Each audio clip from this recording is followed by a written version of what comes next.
தென்னை மரத்தை விட 5 மடங்கு அதிகமான வருமானத்தை ஈட்டி தரும் அதிசய மரம்.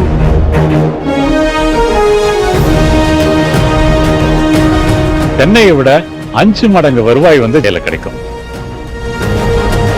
நடவு செய்யப்பட்டு 4 ஆண்டுகள்ல இருந்து 4 தலைமுறை வரைக்கும் வருமானம் தருமா? ஆரம்பிச்ச காலத்துல இருந்து பார்த்தோம்னா ஒரு 5000 ரூபாய் குறைஞ்சது நான் வச்சிட்டோம்னாலும் 70 மரத்துக்கு 3.5 லட்சம் ரூபாய் ஒரு ஏக்கர் கிடைக்கும். ஜாதிக்காய்க்கு பின்னாடி இவ்வளவு ரகசியங்கள் இருக்கா?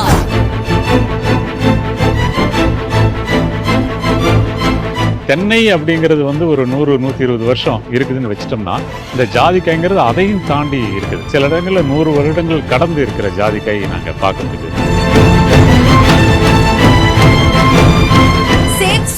காவேரி காலிங் அப்படின்ற இன்ஸ்டாகிராம் பேஜ்ல இருந்தா இந்த வீடியோ வெளியாகி இருக்கு. இந்த வீடியோல தென்னை மரங்கள் ஒரு 100ல இருந்து 120 வருஷம் வரைக்கும் உயிர் வாழுதுன்னா அதையும் தாண்டி இந்த ஜாதிக்காய் இன்னும் பல 100 வருஷங்கள் உயிர் வாழுமாமா.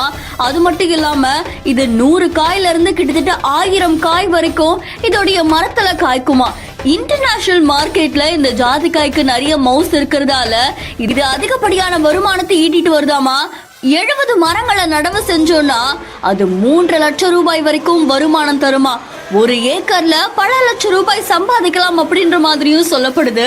தென்னை மரத்தை விட 5 மடங்கு அதிகமான வருவாய் ஜாதிக்காய் ஈட்டி தருமாமா. இப்போ ஒரு இடத்துல ஒரு தென்னை மரமும் ஜாதிக்காய் மரமும் இருக்குன்னா அந்த மரங்களே தனக்குள்ள சாகுபடி செஞ்சுக்கிற மாதிரி தான் இயற்கையாவே அவங்களுக்கு அந்த மாதிரியான ஒரு சக்தி இருக்காமா. ஜாதிக்காய் சாகுபடி தமிழ்நாட்டுல எல்லா இடத்துலயும் சாத்தியம் அப்படின்ற மாதிரியும் சொல்லியிருக்காங்க. அது மட்டும் இல்லாம இந்த ஜாதிக்காய் மரத்தை நடவு செஞ்சா 4 வருஷத்துல இருந்து 4 தலைமுறை வரைக்கும் வருமானம் ஈட்டி தருமாவா. இயற்கையா பல விஷயங்கள் நம்மள ஆச்சரியப்படுத்திட்டு வர நிலையில தென்னை மரங்கள் பல இடங்கள்ல பார்த்திருப்போம். அதையும் தாண்டி இந்த ஜாதிக்காய் ஒரு பக்கம் இயற்கையா தன்னை தானே காப்பாத்திக்கிறதோட இன்னொரு பக்கம் வருமானம் ஈட்டி தர்றது பலரையுமே ஆச்சரியத்துல ஆழ்த்தி இருக்கு. இந்த வீடியோ தொடர்பான உங்களுடைய கருத்துக்களை கமெண்ட்ல சொல்லுங்க. மேலும் செய்திகளுக்கு பிஹேண்ட் ஃபாலோ பண்ணிக்கோங்க.